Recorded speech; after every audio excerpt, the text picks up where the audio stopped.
राज्यात कुठेही महायुती तुटली नाही. उदय सामंतांचा दावा. अर्ज भरले असले तरी 2-3 दिवसात जागावाटप निश्चित करण्याचा निर्धार.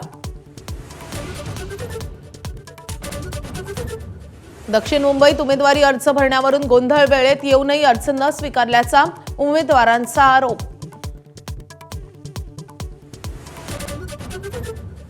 पुण्यात राष्ट्रवादीकडून गुंडांच्याच घरात उमेदवारी.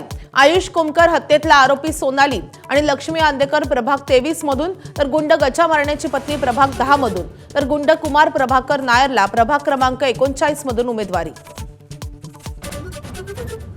नागपूर महानगरपालिकेच्या निवडणुकीसाठी भाजपनं 11 तरुण उमेदवारांना दिली संधी. ग्रासरूट लेव्हलवरही भाजपकडून तरुणाईला प्राधान्य.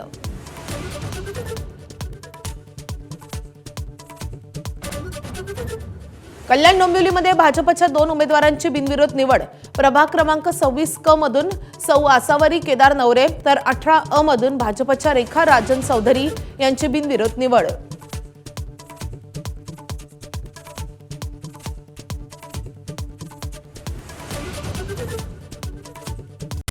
Headlines brought to you by Chitale Bandhu. ABP माझा, उघडा डोळे बघा नीट.